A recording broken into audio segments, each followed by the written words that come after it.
welcome to the You Can Do Both podcast. This is Court.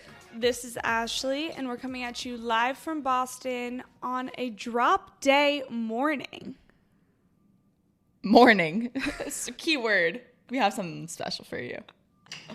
Rise and shine. Rise and shine.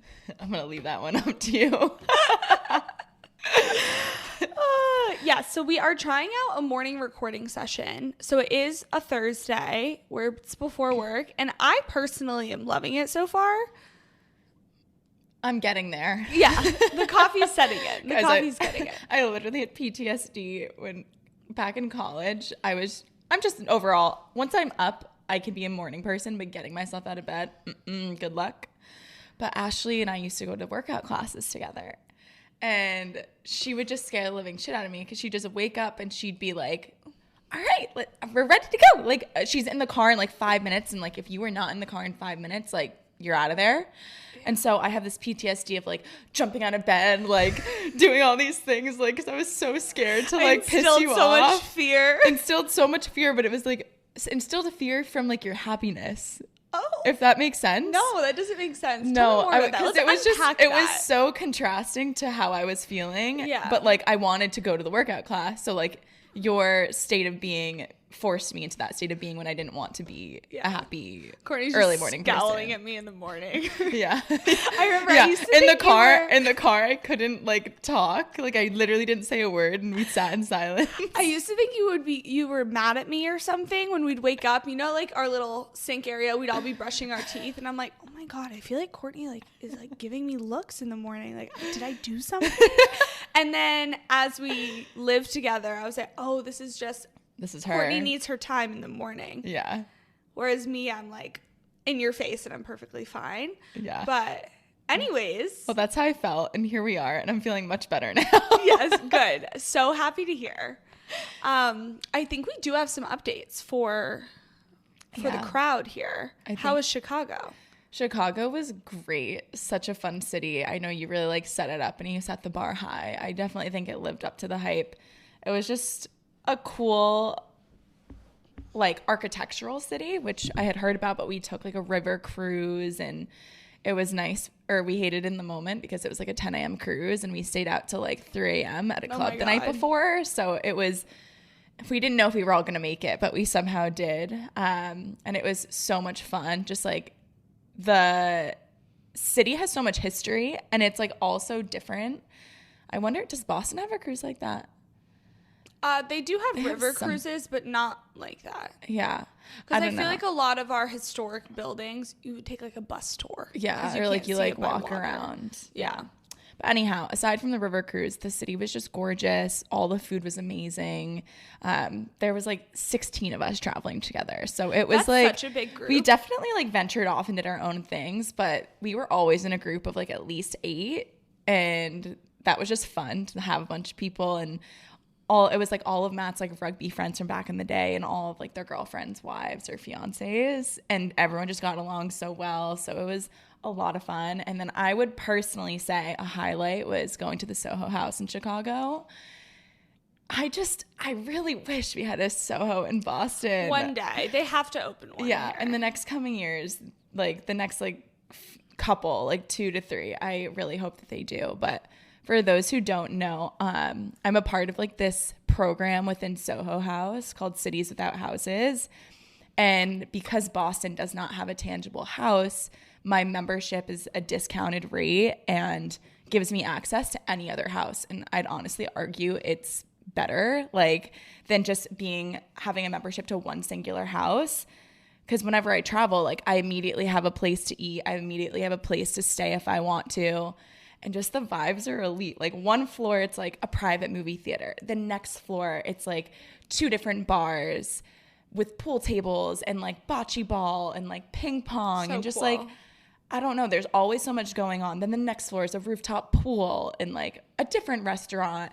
And it's all the hotel amenities without you having to stay in a hotel that you just have membership to. Yeah. And so, oh my God, it was just so fun. And to like pretend like I had a house in my city just for a weekend was really cool. That is really cool.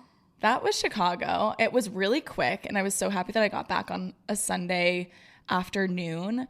because every person I traveled with out of like the 16, every person had a flight issue.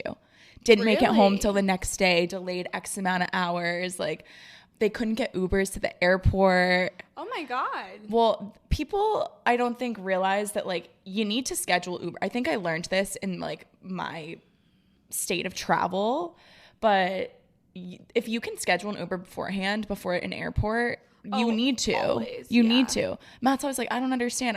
He's like, it's a Sunday morning at 8 a.m. Like, what's going to go wrong? I'm like, you don't want to risk it. I can definitely see that, but like my overplanner. It was Mother's Day. Oh my goodness. I was like, it's Mother's Day. You just never know if you could schedule it to be safe. And literally every single person had issues getting Uber to the airport, which is like people missed flights, like all this stuff. God. I was like, you can say it. You can tell me I was right, Mister. But yeah, it was a great trip. And what did you do? You had a jam-packed weekend. Yeah, I just had an incredible weekend. Honestly, one of my favorite weekends in a while. I went into it with no plans aside from an afternoon of golf. And honestly, we didn't even do too much, but it started Friday. Gab came over. We got Sam LaGrassa's. We had lunch. So it was like nice to see a friend during the workday. And it was gorgeous. So like we sat on the roof. And then Friday night, there's a beer pop-up or a Trillium Brewing pop-up in Boston Common. And they have like a little outdoor venue. They had live performers. So some like, she was like a violinist, but also a singer, also a guitarist. She did all the things. She was so good.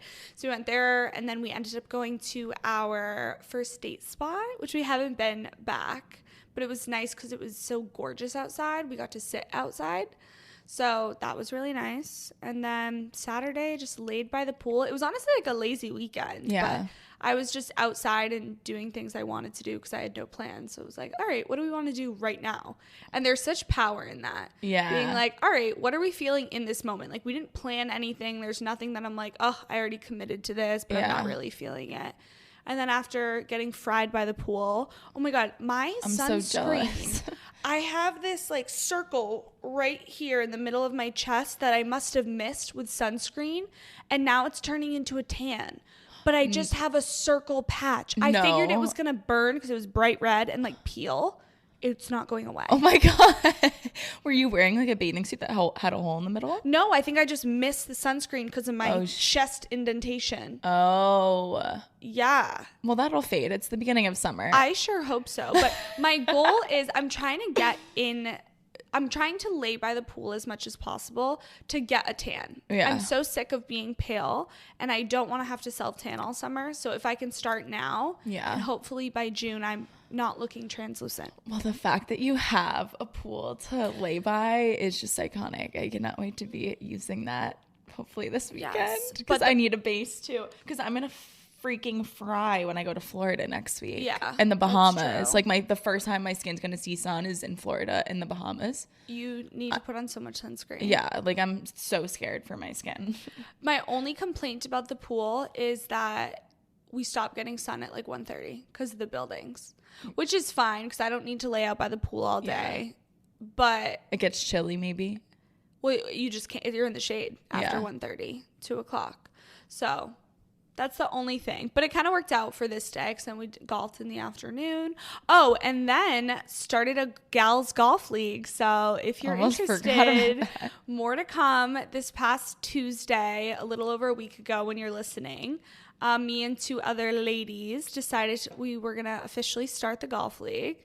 And we played 9 holes after work on just a Tuesday after work. Got a 6 o'clock tee time. We had so much fun. I've never walked a course before. We're usually driving a golf cart. But got the steps in. The sun was setting. It was a gorgeous night. It was the most enjoyable round of golf I've ever played because everyone's on your level and it's not intimidating. You don't have someone being like, fix your swing, put your head down, like trying to give you tips unsolicited. Yeah.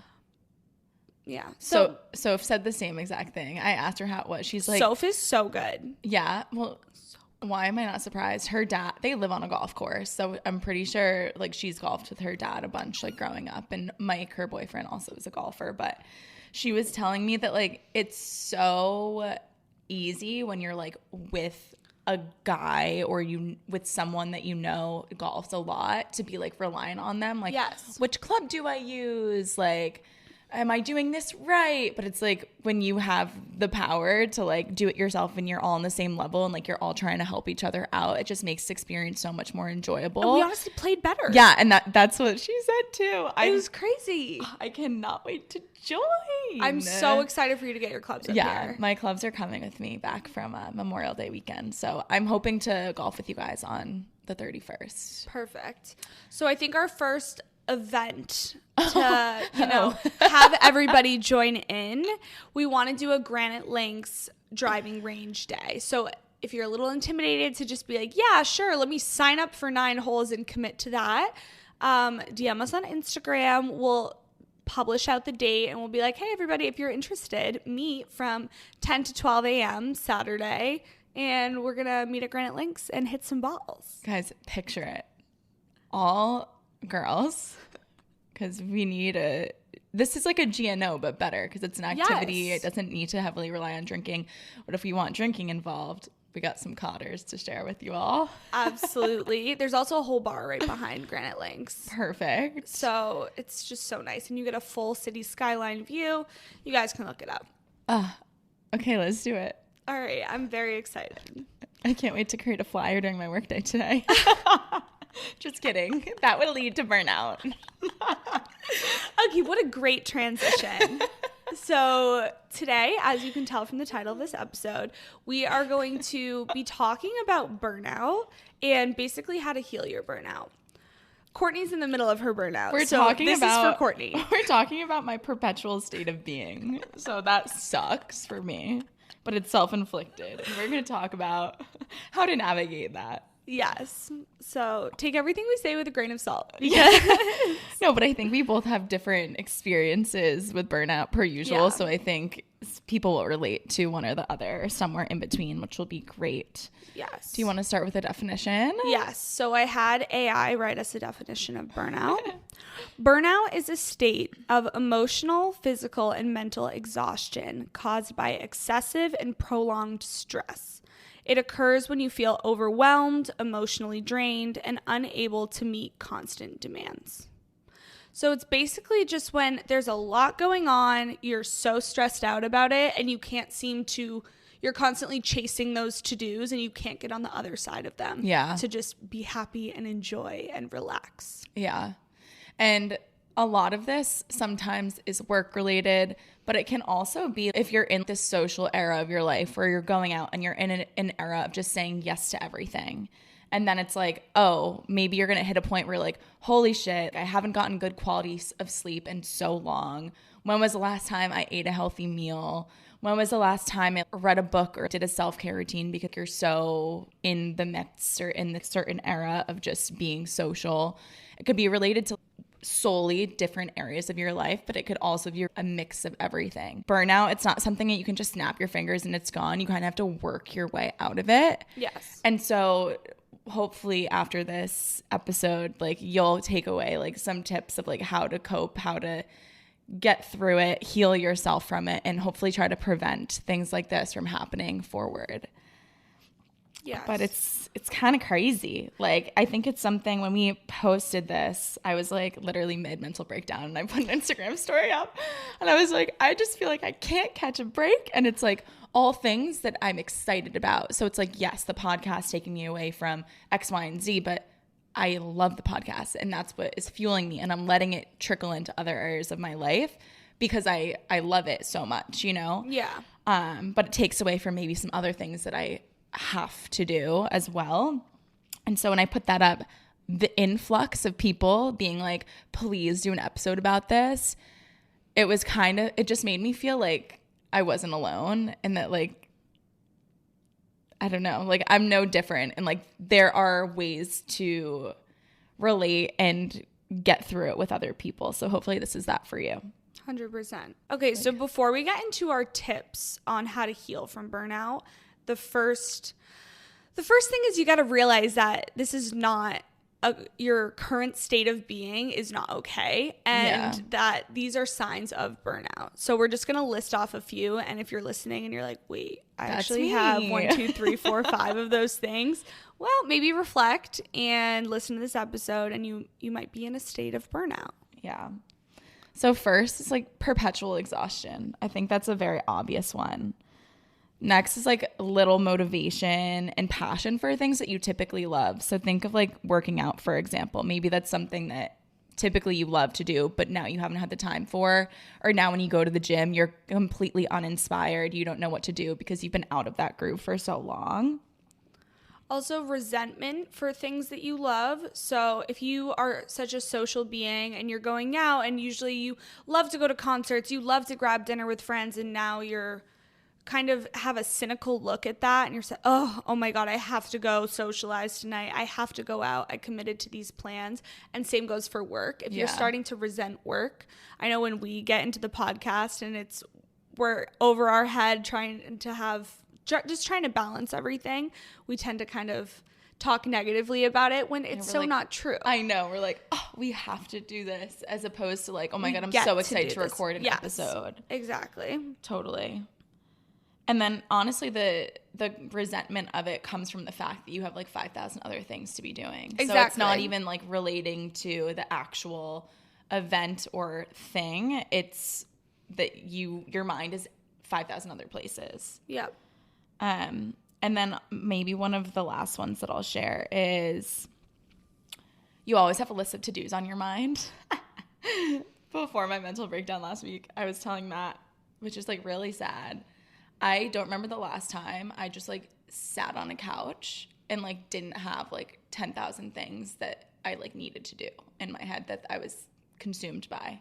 Yeah. And it takes away from your present being. Like you can't enjoy where you are or who you're with when you're just like, well, I have this to do as soon as like this episode is over, or I have this to do, or I should be doing this instead. And it comes out in different ways, because then your friends and family might be like, oh, like I haven't heard from you in so long, or I haven't spent time with you, like what's up? And then you get a level of guilt, and it just like snowballs into something bigger. That adds another thing to do. Yeah, exactly. All right, and then the final thing before we get into our tips is that burnout should not be a continuous state. It's not healthy. It's not productive. You will not feel like your best self. And nothing changes if nothing changes. So if you are complaining about burnout and you're like, I'm just so tired, I don't have time for these things, but you're not actively making lifestyle changes, nothing's going to change. And in order to operate at your highest and best self, you got to make some changes. So we're going to go through ways to heal from this, ways to get out. And then as you're listening, and let's say you try a couple of these things, I'd say the biggest thing is to take note of what worked. And I think that is our final tip. But so be very aware as you listen to this. Not that we're experts, but I think it's helped me a lot. I don't experience really burnout with my work at all. And I think that's because I've implemented a lot of these things. And I've definitely learned how to cure it from a social perspective. Yours are definitely more work. You just have a million things going on, girl. Yeah, that's I told Courtney before this episode, I'm going to be like her executive assistant for a week, and we're just going to ruthlessly edit her life. We're going to do a whole rebrand. We're doing a reset, and she's going to need to check in with me throughout the week. I'm going to say, okay, here are your to-dos today. Did you get them done? How are you feeling? We need to be sleeping more. All of the things. I would love nothing more. So more to come on that. Yeah, and some of you may be thinking, why the hell would I listen to Courtney when she lives in a perpetual state of burnout? She's an expert. Look at all the things that she's still accomplishing. No, I was going to say these are things, like it's one thing to be aware, and then it's one thing to be to implement these things that you know that you have to do. And this was honestly like a really great exercise for me, because a lot of times like you know what you have to do, but you feel like you don't have time to do it, and that's just an excuse. Like you don't make time to do it. So instead of watching that episode before you go to bed, or instead of like waking up at the second you need to like log on to work that day, like you can carve like a little bit of time out to reflect on these things and try to make some more time in your life. So I'm excited to implement some of these things that Ashley already does. but let's get into it. So we have 10 kind of steps to heal through burnout. And the first is a reminder that know that this too shall pass. I feel like when you're in the thick of it and you feel like you're getting like continuously like hit, like punched in the face, I think was an analogy that I had like last week. It's like you get in this thing like when am I going to get a break? Yeah. And just you need to know that like you will get a break once you power through it. And I think that's like the hardest thing. But what are you going to do? Just like give up on life, like not meet a deadline, like just never reintroduce yourself to like your social life again? Like no, like it's going to happen. It's just going to take time. So you just need to slow down and accept and just know that there's a light at the end of the tunnel. Absolutely. Okay, the second one is, okay, here's your very first step. So the first one was a reminder. This is your first to do. Write down every single thing you need to get done, everything that's stressing you out. Even if it's not a to-do item, get it all down on paper, write it on your laptop, whatever it is. Getting all of these things that are racing around in your mind visually in front of you, tangibly, you can touch the piece of paper they're on and you can look at it and say, here's everything I have to do. Immediately, when you're looking at it and you're not trying to remember all these things in your mind, you're like, okay, I can do that. I can see every single thing I have to do. Now I just have to do it. Yeah. Whenever I'm feeling overwhelmed, my mind is racing and I can't sleep. I feel stressed. The second I write it down, I'm like, okay, I was being a little bit dramatic. It was not that bad. And I think 8 times out of 10, it's going to make you feel a whole lot better. Yeah. I finally found a template on Notion for just like a weekly to-do list that I really, really like. And that has helped within the past couple of weeks, just like organize my thoughts and have like an ongoing list of everything. And then I have it segmented by like work versus social versus you can do both. And it really does help, especially when you can start checking things off. It just like makes you feel so good. Absolutely.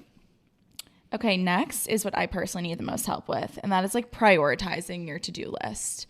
Something else within the to-do list too is like setting time limits for certain tasks, because I'm the type of person I'm a procrastinator and a perfectionist, which is like the worst combo in my opinion, because I like to wait to the last minute to do things so that I have a crunch timeline, because if I don't do that, then I will spend like 2 hours on something that should only take me an hour, because I like to be very like perfect and exact with things and do the best work that I can. And I don't think that's an effective use of time. So that's one thing, is like setting time limits for things you have to do while prioritizing. And the way that you prioritize is figure out your non-negotiables. Like figure out what has deadlines, figure out if there are things that you're responsible for that's holding up other people or projects relating to work, put those first. Put those next things that are like, you have to do this in order for X, Y, and Z to happen throughout the rest of your week. It's what I always do is deadlines. So deadlines are first. These are the things that you just simply have to get done. There's no way around it. But the little things like in your personal life, I'm using personal life because my work life, I can't necessarily relate to that. But I will sometimes carry over a to-do list, and I'm like, oh, I need to call and make this doctor's appointment, or I need to drop off the donation thing. I need to do these things that I add to my to-do list, and there's just simply not a priority right now. Yeah. And there's no reason they need to keep carrying it over. But just get it done. There's no deadline on them. So that's when like free time comes in later. But first look at all the things that are really stressing you out. The other thing that I like to do as a prioritization. Oh my goodness. Yeah. Thank you. I'm not even going to try to say it again. Is the things that are stressing me out the most, that seem really daunting, that I'm like, oh, you keep avoiding, tackle it first. Yeah. Because once you get it started, you're like, all right, this wasn't that bad. That happens to me all the time at work. Whenever there's a big project that I'm like, oh my God, this is going to be a lot. Here we go. I start it and I'm like, yep, not nearly as bad as I thought it would be. Yeah. And now we're almost done with it. Yeah, that's my issue. Like even yesterday, I have like 2 huge things to do this week for work. And yesterday I had like a whole day, but I did every little thing I could possibly do. I got like 10 things done, but now I have like the 2 huge things that honestly are higher priority to do today because I didn't do them yesterday. See, yeah, I always prefer to get the bigger things done because then at the end of your day, those little things, then that's just like the cherry on top. You're like, not only did I get this big thing done, but I also had time for 1, 2, 3. Yeah. And then there's 4 things off the list instead of like 3 small things. Yeah, that's good. Okay, next one. Court added this one, and it just made me really happy because I have something to say about her. So communicate to people that you need a break. She wrote down your manager, significant others, friends, family, etc. So these people are going to help you manage your stress because they love you and they care about you. I'm planning my birthday. By the time you're listening to this, it was already this past weekend, but I'm doing a dinner party. And I've been telling you guys that I want to enter my hosting era. The hosting era is over after this. I'm actually not even that stressed about it, but I texted Courtney just... my hosting era is over after this. Like, I just don't enjoy it. I enjoy the act of hosting. I don't enjoy the planning up to the act. It's just not my forte. And immediately Courtney calls me and she's like, hey, like, how are you doing? Like, what can I do to minimize the stress on you? How can I help? Like, tell me what I can do. And I'm there for you. And I was like, honestly, like, it's all done. But like, just hearing her say that to me and to reach out and be like, hey, I'm here for you. I got you. And even before I even mentioned this, she's like, let me know as it gets closer how I can help, because she knows me so well. And then even Joe, I was like kind of having a freak out because my dress didn't fit. And I was like, oh, we need a table. We need chairs, all the things. He's like, don't worry, I got it. He placed the Amazon order. And I'm like, oh, okay, I can breathe. He did that while I did something else. And everybody in your life that cares about you, you're kind of all a team in that way. Yeah. So you're going to pick up their slack sometimes and they're going to pick up yours. And when I tell my mom I'm having a stressful week, that extra call that I get from her, sometimes she'll send me a HelloFresh box. She used to do this when I was in Somerville. She's like, okay, you're feeling stressed. Like, out of nowhere, I'd go down, I got a package, and like, they're my meals for the week. Now I don't need to go grocery shopping. That's so nice. So you'd be surprised at how many people in your life will really step up to the plate, and if people in your life are not stepping up to the plate, they get out of here. But yeah, I love that one. Number 5, take a mental health / self-care day. Also, happy Mental Health Awareness Month. We never acknowledge that. So this is actually a perfect episode for Mental Health Awareness Month. This is.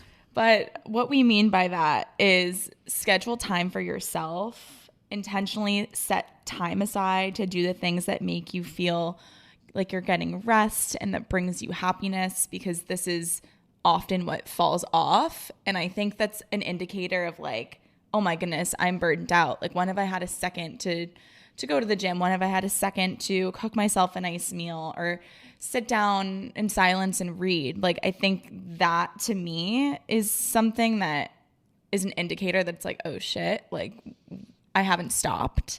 And when you finally take that day for yourself, or even if it's just a few hours, you realize that you need that more often. And you're like, how can you end up craving whatever it is that you eventually give yourself time to do? And hopefully you're like, how do I incorporate this into my life more often? It kind of just shows you what you're missing out by being in this continuous cycle. Yeah, and it gives you like an outlet of joy and happiness. Yeah. That you forget that you need sometimes. Yeah. So this step is intentionally schedule in that time for yourself. Yeah. And the next one is, in that time, just do the things that make you happy. Like, don't just sit on the couch and scroll on TikTok because you need a break. Yeah. What makes you happy? Is it cooking a meal? Is it going to the gym? Is it taking a super long shower and then doing a face mask? Yeah. Whatever it is for you. Another thing that helps, because sometimes if you guys know me, I'm not that great at spending time alone, but it's a constant battle.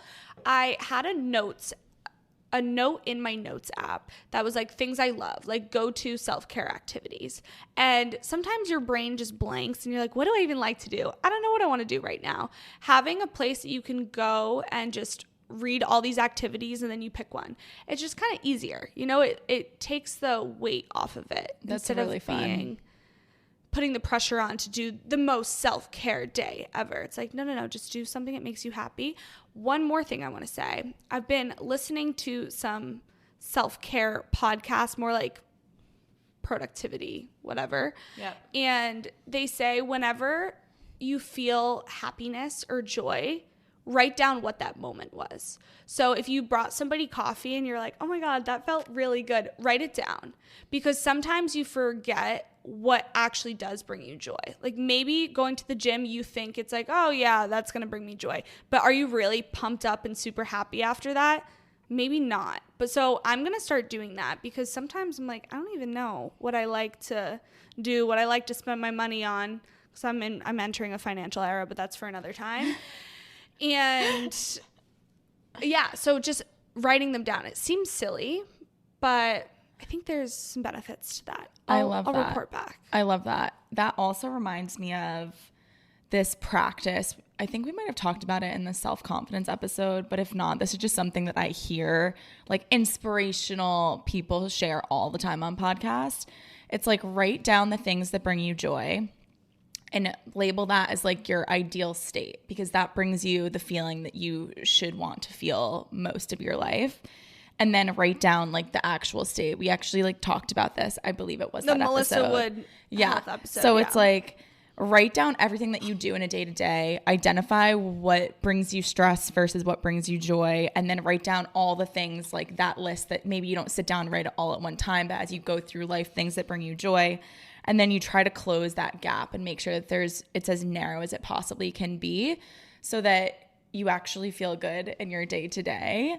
I think that's a really beautiful thing. It might be really scary because you might realize how far away you are from that like idealistic state. And like, it's not realistic to do all of those things in a day, but like if you can get 5 of those things in throughout your week, like maybe you might have a better outlook on life, or a better relationship to yourself, or relationships with other people around you. So I personally love that. One other thing before we move on is I think mental health is such a topic that people care about nowadays. Like, you can just say like to your loved ones, to your manager, like, hey, like all is good. I'm taking a me day. Like, I'm taking a mental health day. My manager gives my team like at least one mental health day a quarter, where like you can just literally say, like, you don't need to put it in like your whatever HR system that you have. Just be like, hey, I'm taking my mental health day today. You don't need to give any notice. Like, it's just a me day, and like no questions asked. And like that's so a really beautiful thing. Yeah, it is. Because sometimes you wake up and you're like, not for me today. Yep. I have distinct not for me. No, I have a distinct like core memory of a situation I was in like years ago, where I was just not having it. And I had a whole festivity planned with extended family. It was like a day over the summer. We were renting like kayaks and like just this thing that was going to really tick me off because I was already just in a horrible mental state. And I literally told my mom, I was like, I need to take a mental like health day. I'm just taking a self-care day, like nothing to be worried about. All of a sudden I had like every aunt, every friend, every family member calling me, and it's like, girly pops. And like, we're in freaking, it's not that deep. I think we were in 2021 at the time. It's like, it's not that deep. It's just, I need a break from all of you people. That's what I need. So just express that, and maybe it'll resonate better with your crowd than it did with mine that one time. I love it. Okay. Number 7 is awareness. So as you're in your state of burnout, identify your triggers or the patterns that are causing you to continue on this state of burnout. So we have some examples. So did you procrastinate and let responsibilities pile on? So are you waiting till the last minute and then all of a sudden your to-do list is growing? Do you want to go back and forth? Yeah.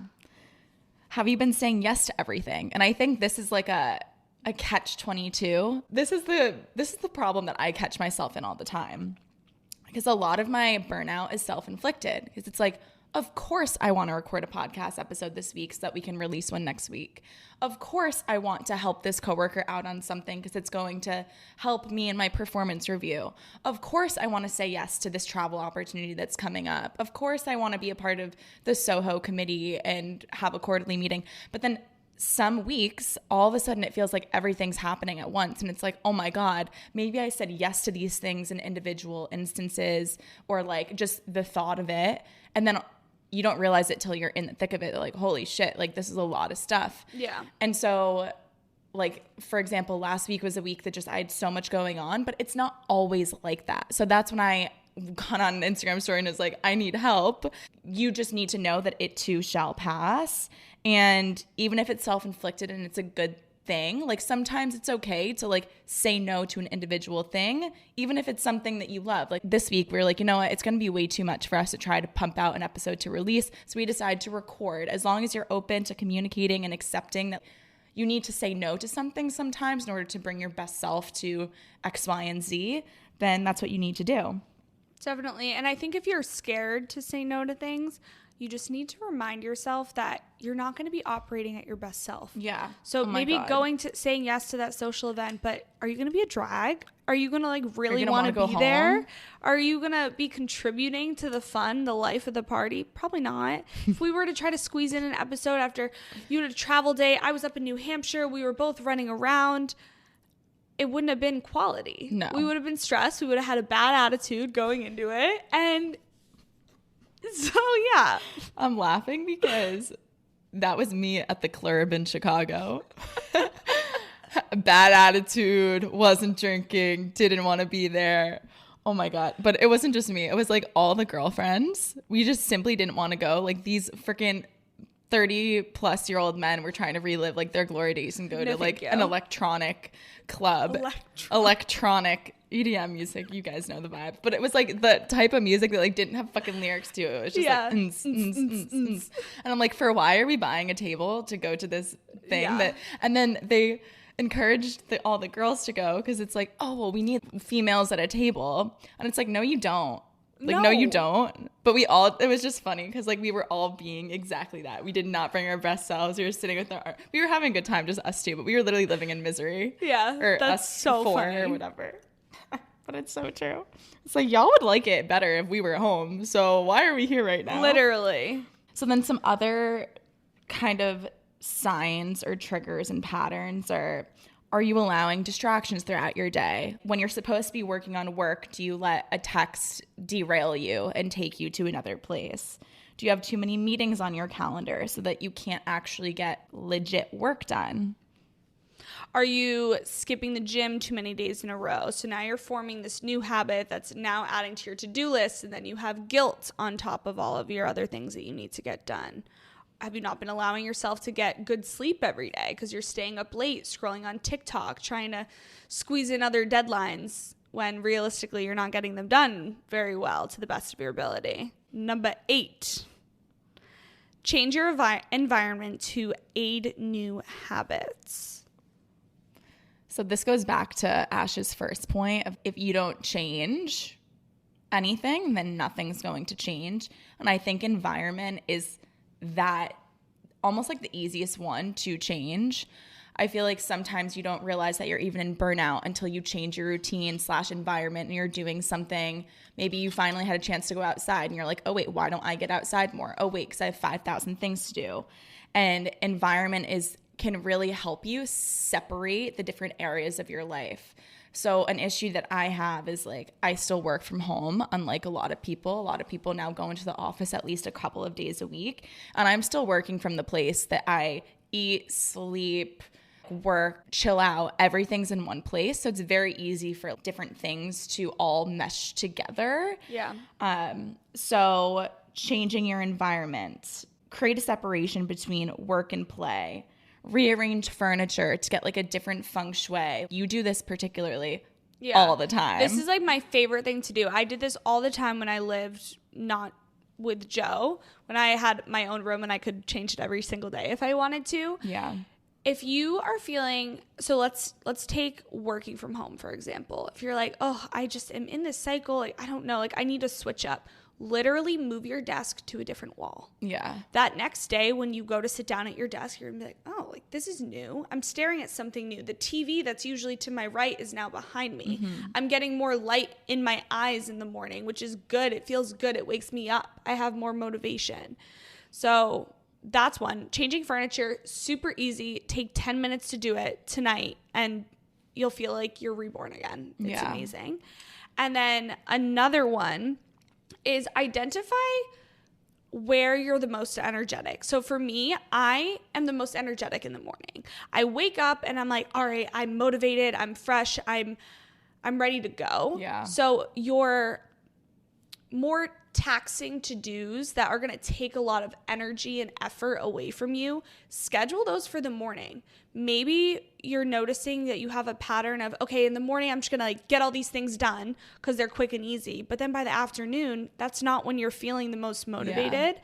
And then you try to tackle that big project and you're like, oh, I can't do it. And then there's the burnout cycle. Yeah. So when we say change your environment, it's also like switching up those routines. Definitely. I saw a clip of Shelby Sacco on Kenzie Elizabeth's podcast. And if you don't know Shelby, she went viral on TikTok for her like Sad to Savage like course and concept. And she changed her life in like X amount of time through creating new habits for herself.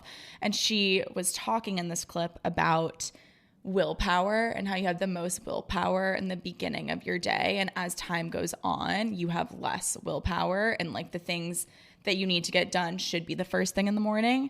I can attest to like, if I don't go to the gym the first thing in the morning, just as the day goes on, I'm getting more and more tired, the less of chances there's going to be that I make it by the end of the day. Yes. Number 9, create habits and practices to prevent burnout in the future. And I think this is the more difficult one and probably will take more energy because now we're past the awareness point. It's like, what can we do to prevent this moving forward?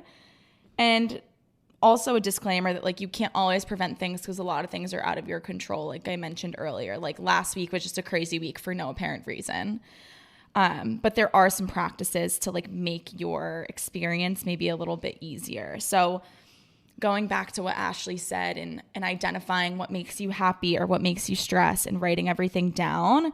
So like what worked and what didn't work, make note of it and like add the things that worked and made you feel really good or made you feel less stress to your toolbox on an ongoing basis. This one's more of your reflection. So this is kind of maybe you're at the end of your burnout and you're like, okay, what is working for me? What is not? And then you have these now go-tos. Mm-hmm. All right. And then the very last one, tip number 10, is to become aware of your boundaries and actually set them. So this is where saying no comes in. If you know that you can't do more than 3 social outings a week, don't let yourself squeeze in the extra dinner and the extra coffee date with somebody that week. Yeah. And now you have 5 items on your social calendar and you know that you're not going to look forward to getting those done. So a boundary that I have begun to set and that I know I need to set is separating work from play. And one way to do that is getting your phone out of your space, out of sight, out of mind when you're actually working.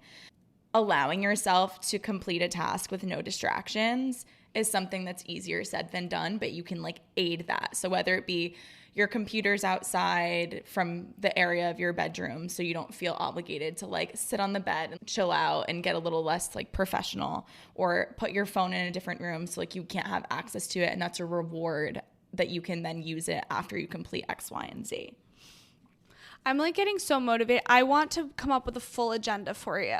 Yeah. I feel like I would love doing that. I would love for you to do that. I've always said I need someone to come in and audit my life. I want to like, do yes, it. No, don't do that. We're not doing this anymore. And then someone to keep me accountable. But why can't I do that myself? I'm so bad. Because it's hard. No, it's not. Everybody has I find it harder to do it for myself. But when I'm working with Joe for us to both do it, no problem. Yeah. So it's like if I'm holding you accountable, then it's like you're going to do it. Yeah. Because you got to report to me. Yeah, exactly. That's why I have PTSD waking up, because I know you're like coming to pick me up. I'm like, I have to get out of bed.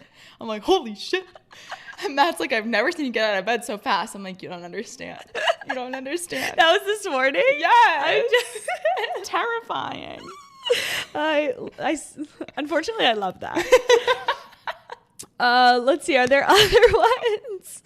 Having free time will allow you to get your personal life together. So maybe a boundary is, I've talked about this before, but no plan Sundays, or just scheduling in time to do nothing. And then that allows you to kind of catch up on other things that maybe the areas that you were lacking in. Yeah. But you have to intentionally set free time, which is hard, but that's where the boundary comes in. Yeah. So maybe it's like, oh, I could go to that brunch, but like, we get brunch all the time. Like maybe this Sunday, I'm not going to do that. Or this Saturday, this Friday night, I'm going to stay in and intentionally have no plans. Yeah. Like that's what I did last weekend. Guys, I had the best weekend ever. It just feels so good to have intentional free time. And to not be pulled in all these different directions. It's like whatever you do, it's because you actually want to do it. Yes. Yeah, definitely. A boundary could also mean like waking up a little bit earlier. I say that all the time. I feel like it feels so good to get things done in the morning that like you personally want to do before you're being pulled in 5,000 different directions. It sets the tone for the day. Like, oh my goodness, I did this for myself. I went grocery shopping. I was able to go on a little coffee walk. I was able to bring a pocket of peace into my day before all the chaos started to happen. There are some mornings where I intentionally wake up like an hour earlier, literally just to grind on my laptop and start working before like Slacks are rolling in. And I feel like I'm being pulled in different directions. And it just makes me feel so good. And then maybe I get to log off earlier. And so even if you don't have time, you can make time to ensure that like you have those boundaries in your life. That makes me think also, you make time for the things that are important. Yeah. So exactly. If we hear any of you saying, yeah, listen, that all sounds really nice, but like, I don't have time for that. Well, then it's time. not going to be high important enough of your priority. Yeah.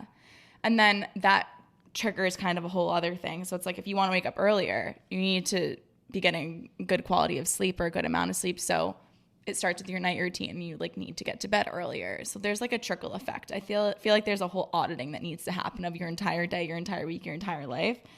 And it might seem overwhelming, but at the end of the day, like it's going to be the best thing that you've done for yourself. Yes. Love that. Okay. And then to close us out, we're just going to give some, so this says general reminders. Every time I read it, I think it says gentle reminders. Oh, I like which that. I just love. It reminds me of the corporate world. Gentle reminder. So here are your gentle reminders. You can start with the first one because that's more you. So in life, there's seasons. There's going to be times in your life where you have a lot going on. There's going to be times in your life where you feel like you have nothing going on.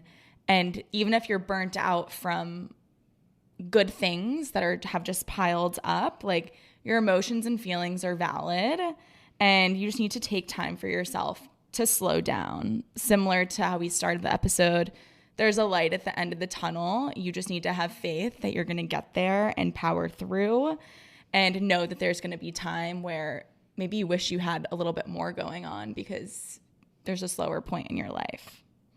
I feel like that's the ultimate state that everybody should want to be in, where you wish you had a little bit more because then you can do those spontaneous things and actually do what you enjoy. Okay, and then the only other thing that I have to say is if you're feeling burnt out, this is the perfect opportunity to identify what got you there. So add in those new routines and practices, find balance to prevent this from happening again. Like we mentioned earlier, like this is not a way to live your life. No. It's not good. You're not going to be operating at your best self. So take it seriously. It's so funny to joke, oh my God, I have so much going on. I'm so stressed. Like I'm so burnt out. I'm so tired. I'm this, I'm that. Nobody in your life wants to hear about that, especially if you're not doing anything about it. So take this as your sign to get motivated and make a change. And we're here for you. Yeah. I love that piece. And I just have one more gentle reminder. I actually saw something on Instagram about it the other day. And I feel like a feeling of overwhelmingness is a combination of being excited and stressed. So particularly when like you have a lot of good things happening and you feel like you're losing yourself a little bit in the midst of it, know that excitement and stress can exist or can coexist. It's an and, it's not a but. It's not I'm excited but I'm stressed but excited. They can exist, and you have the power to choose which one you want to lean into more. So if you lean into the I'm stressed more, then maybe you're going to lean into like, I don't know how to get myself out of it. If you lean into the excited more, maybe you'll have a little bit more energy to like figure out, to power through the stressful situation and then figure out how you could prevent some stressful situations from happening again. So I think that was just like a damn, I've never really thought about it that way. Yeah. Okay, and then final thing that just made me think of something else. I have a tendency to say things even before they're happening. So if I know I have a lot of planning to do for this birthday event, of course I'm excited, but I have a tendency to be like, oh my God, I'm stressed. Oh my God, I'm overwhelmed. And telling yourself that literally can manifest it. Definitely. And 90% of the time, I'm really not that stressed or overwhelmed. I don't know why it comes out of my mouth. Yeah. So be conscious of what you're telling yourself and what you're telling other people. That's a good one. That's a really good one. Perfect. Let's end on that. Perfect. All right. How do you think our morning recording session went? I actually liked it. I liked it too. I liked it. More to come. Maybe you'll see more of this. Yeah. But nice little coffee chat. I'm feeling inspired for my day. Me too. I think we're going to have a really good day. Yeah. Okay. All right. Thanks for listening, guys. And we'll talk to you next week. Love you. Thanks for listening.